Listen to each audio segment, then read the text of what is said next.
Hello दोस्तों, नमस्कार। आपका हमारे यूट्यूब चैनल पर स्वागत है। आज हम लेकर के आए हैं जनरल नॉलेज का मोस्ट इम्पॉर्टेंट प्रैक्टिस सेट जो सभी प्रतियोगी परीक्षाओं में अक्सर पूछे जाते हैं। तो चलिए शुरू करते हैं। भारत के समुद्री मार्ग की खोज किसने की? ऑप्शन है मैंगल्स, Vasco D gamma, Thomas More या फिर कोलंबस। तो भारत के समुद्री मार्ग की खोज वास्को डी गामा ने की थी। ऑप्शन बी आपका राइट आंसर हो जाएगा। तृतीय कर्नाटक युद्ध यानी एंग्लो फ्रेंच संघर्ष की समाप्ति किस संधि से हुई? ऑप्शन है वेसिन की संधि, एला शापेल की संधि, सूरत की संधि या फिर पेरिस की संधि। तो तृतीय कर्नाटक युद्ध यानी एंग्लो फ्रेंच संघर्ष की समाप्ति पेरिस की संधि से हुई थी। ऑप्शन डी आपका राइट आंसर हो जाएगा।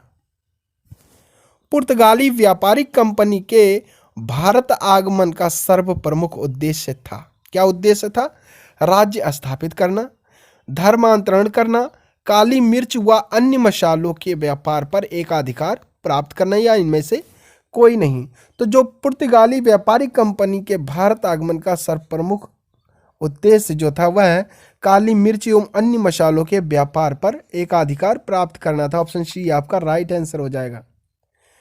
जब 17 मई 1498 ईस्वी में वास्को डी गामा कालीकट में उतरा तो किसने उसका स्वागत किया? कोचीन के नायर ने, द्रवणकोर के त्रिवेदी ने या फिर कालीकट यानी कोंजिकोड के राजा जमोरिन ने या फिर कन्नानूर के कोलाधिरी ने। तो वास्को डी गामा कालीकट में जब उतरा था उसका स्वागत कालीकट यानी कोझिकोड के राजा जमोरिन ने किया था। ऑप्शन सी आपका राइट आंसर हो जाएगा। पुर्तगालियों ने भारत में सर्वप्रथम कहाँ फैक्ट्री स्थापित की? ऑप्शन है कालीकट, पुलिकट, कन्नानूर, कोचीन। तो पुर्तगाली ने भारत में सर्वप्रथम जो है कालीकट में फैक्ट्री स्थापित की थी। ऑप्शन ए आपका राइट आंसर हो जाएगा। 1717 ईस्वी में निम्नलिखित में कौन से मुगल सम्राट ने अंग्रेजों की ईस्ट इंडिया कंपनी को भारत में व्यापार पर विशेषाधिकार प्रदान करने का फरमान जारी किया था? जहांदार शाह ने, फर्रुखशियार ने, बहादुर शाह ने या फिर शाह आलम शिकन ने। तो अंग्रेजों की ईस्ट इंडिया कंपनी को भारत में व्यापार पर विशेषाधिकार प्रदान करने का फरमान फर्रुखशियार ने जारी किया था। ऑप्शन बी आपका राइट आंसर हो जाएगा। ब्रिटिश के साथ वेसिन की संधि निम्नलिखित पेशवाओं में से किसने की थी? बाजीराव शिकन ने की थी। ऑप्शन सी आपका राइट आंसर हो जाएगा। ईस्ट इंडिया कंपनी के नेतृत्व में रॉबर्ट क्लाइव का उत्तराधिकारी निम्नलिखित में से कौन था? ऑप्शन है हेस्टिंग, वेलेस्ली, वेंटिंग या फिर कॉर्नवालिस। तो ईस्ट इंडिया कंपनी के नेतृत्व में रॉबर्ट क्लाइव का उत्तराधिकारी हेस्टिंग्स था। ऑप्शन ए आपका राइट आंसर हो जाएगा। किस पुर्तगाली गवर्नर ने नीले पानी की नीति यानी ब्लू वाटर पॉलिसी अपनाई?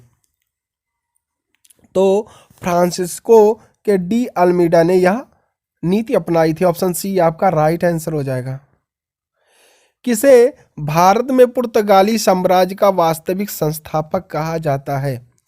नूनो दा कुन्हा को, अल्फांसो डी अल्बुकर्क को, फ्रांसिस्को डी अल्मीडा को या इनमें से कोई नहीं। तो अल्फांसो डी अल्बुकर्क को पुर्तगाली साम्राज्य का वास्तविक संस्थापक कहा जाता है। ऑप्शन बी आपका राइट आंसर हो जाएगा। नेक्स्ट क्वेश्चन देखते हैं। अल्बुकर्क ने बीजापुर के किस सुल्तान से गोवा को छीना था? मोहम्मद आदिल शाह से, अली अहमद शाह से या यूसुफ आदिल शाह से या इनमें से कोई नहीं। तो अल्बुकर्क ने बीजापुर के यूसुफ आदिल शाह से गोवा को छीना था। ऑप्शन सी आपका राइट आंसर हो जाएगा। पुर्तगाली उपनिवेश का प्रथम गवर्नर भारत में कौन हुआ? फ्रांसिस्को डी अल्मोडा हुआ। ऑप्शन ए आपका राइट आंसर हो जाएगा।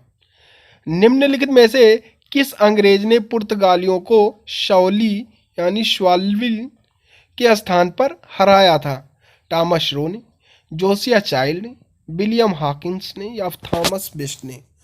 तो थॉमस बेस्ट अंग्रेज ने पुर्तगालियों को शौली के स्थान पर हराया था। ऑप्शन डी आपका राइट आंसर हो जाएगा। किसे जहांगीर ने खान की उपाधि से सम्मानित किया था?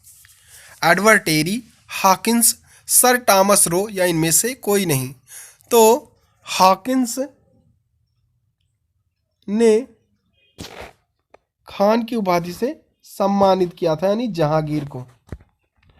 उस क्षेत्र की पहचान करें जहां से यूरोप वासियों को सर्वोत्तम शोरा और अफीम प्राप्त होता था। गुजरात, बंगाल, मद्रास यानी चेन्नई, बिहार। तो उस क्षेत्र की पहचान करें, यानी वह क्षेत्र बिहार है जहां पर सर्वोत्तम शोरा और अफीम प्राप्त होता था। ऑप्शन डी आपका राइट आंसर हो जाएगा। भारत में 1612 ईस्वी में अंग्रेज ने अपनी पहली फैक्ट्री कहाँ स्थापित की थी? बंगाल में हुगली स्थान पर, आरकाट में, या सूरत या गोवा में? तो 1612 ईस्वी में अंग्रेजों ने अपनी पहली फैक्ट्री सूरत में स्थापित की। सी ऑप्शन सी आपका राइट आंसर हो जाएगा।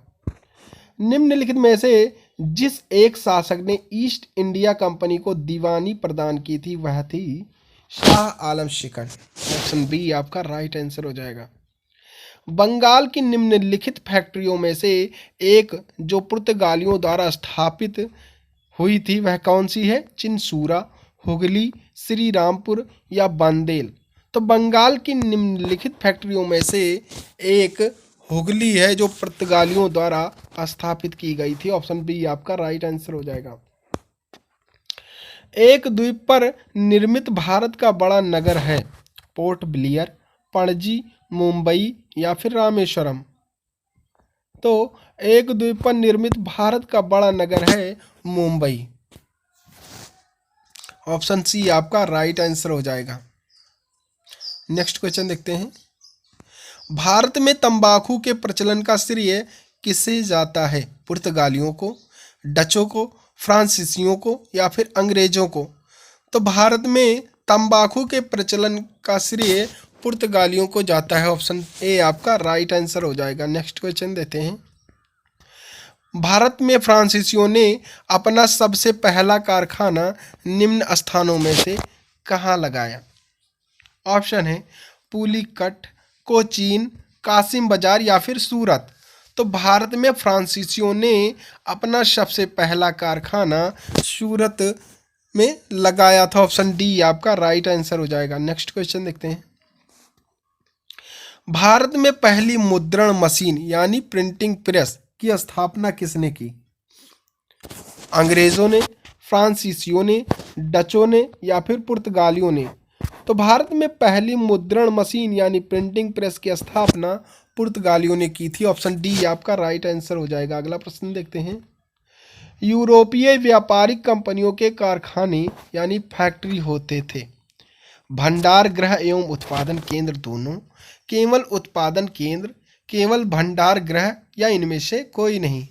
तो जो यूरोपीय व्यापारिक कंपनियों के कारखाने होते थे वह भंडार गृह एवं उत्पादन केंद्र दोनों होते थे। ऑप्शन ए आपका राइट आंसर हो जाएगा। अगला प्रश्न देखते हैं।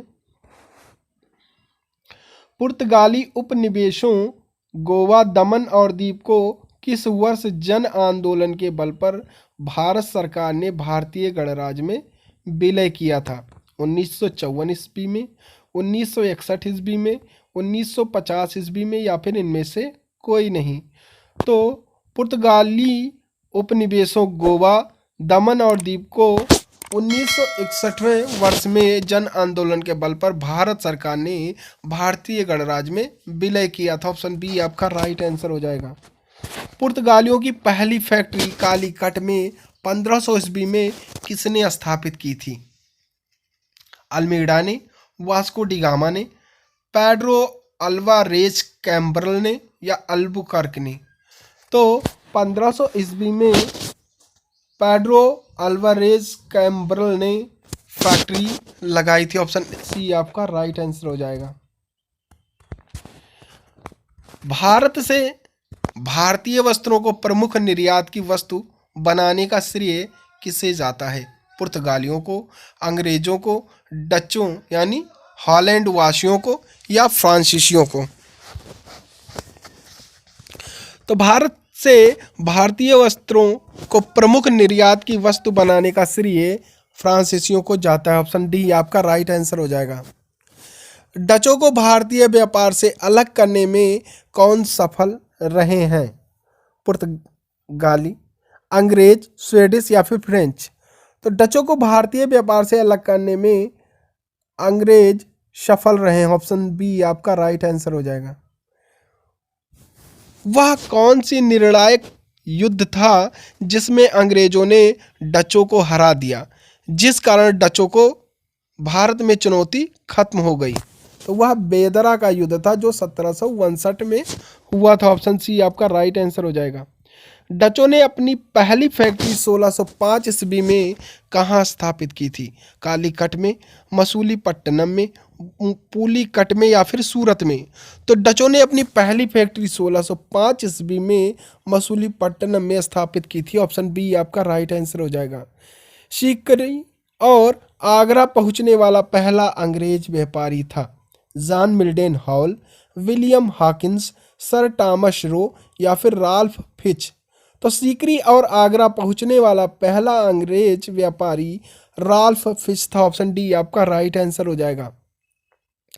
31 दिसंबर 1600 को किसने एक रॉयल चार्टर यानी राजकीय अधिकार पत्र जारी कर ब्रिटिश ईस्ट इंडिया कंपनी को पूर्वी देशों के साथ व्यापार करने का एकमात्र अधिकार दिया था? तो यह रानी एलिजाबेथ ने दिया था। ऑप्शन सी आपका राइट आंसर हो जाएगा। ब्रिटिश ईस्ट इंडिया कंपनी का प्रथम गवर्नर कौन था? Ralph Fitch, Robert Clive, Thomas Roe, Thomas Smythe? तो ब्रिटिश ईस्ट इंडिया कंपनी का प्रथम गवर्नर टॉमस स्माइथ था। ऑप्शन डी आपका राइट आंसर हो जाएगा। कैप्टन विलियम हॉकिंस किस जहाज से भारत पहुंचा? स्क्वायर, ड्रैगन, हेक्टर या इनमें से कोई नहीं? तो कैप्टन विलियम हॉकिंस हेक्टर जहाज से भारत पहुंचा था। ऑप्शन सी आपका राइट आंसर हो जाएगा। किस मुगल बादशाह ने 6 फरवरी 1613 को एक फरमान जारी का अंग्रेजों को सूरत में एक अस्थायी कोठी खोलने की अनुमति दी थी? जहांगीर ने, शाहजहां ने, औरंगजेब ने या फिर अकबर ने?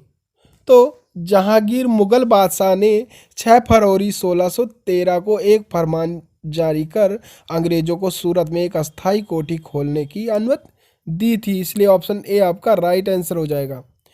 कौन इंग्लैंड के सम्राट जेम्स फर्स्ट का राजदूत बनकर 1605 ईस्वी में मुगल बादशाह जहांगीर के दरबार अजमेर पहुंचा था? सर टॉमस रो, विलियम हॉकिंस, राल्फ फिच या इनमें से कोई नहीं? तो सर टॉमस रो जो है वह सम्राट जेम्स फर्स्ट के राजदूत बनकर 1605 ईस्वी में मुगल बादशाह जहांगीर के दरबार अजमेर पहुंचे थे।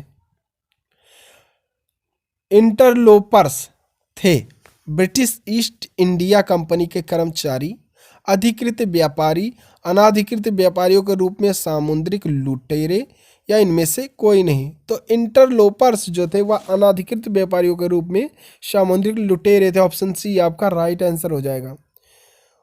1639 ईस्वी में अंग्रेज फ्रांसिस डे ने कहाँ के शासक से मद्रास को पट्टे पर लिया और वहाँ एक किलाबंद कोठी बनवाई? तो यह चंद्रगिरी के राजा से लिया था। ऑप्शन सी आपका राइट आंसर हो जाएगा। अंग्रेजों ने पूर्वी भारत में पहली बार उड़ीसा में महानदी के मुहाने यानी डेल्टा पर हरिहरपुर, बालाशोर एवं पीपली में फैक्ट्रियां कब स्थापित की थी? तो यह 1633 में स्थापित की थी। ऑप्शन सी आपका राइट आंसर हो जाएगा। किसने 1680 ईस्वी में एक फरमान जारी कर अंग्रेजों पर चुंगी की दर 2% से बढ़ाकर 3 से 3.5% कर दी थी? जहांगीर ने, औरंगजेब ने, शाहजहां ने या इनमें से कोई नहीं? तो यह औरंगजेब ने बढ़ा करके 3.5% कर दी थी। नेक्स्ट क्वेश्चन देखते हैं। किस मुगल बादशाह ने अंग्रेजों से 1.5 लाख रुपए मुआवजे के तौर पर वसूल किए। जहांगीर ने, औरंगजेब, शाहजहां या इनमें से कोई नहीं। तो औरंगजेब मुगल बादशाह ने अंग्रेजों से 1.5 लाख रुपए मुआवजे के तौर पर वसूल किए थे। ऑप्शन बी आपका राइट आंसर हो जाएगा। तो thanks for watching my video. अगर आपको हमारा ये वीडियो पसंद आया हो तो प्लीज़ इसे लाइक शेयर कमेंट जरूर करें और चैनल पर नए हैं तो सब्सक्राइब करना बिल्कुल ना भूलें। Thank you.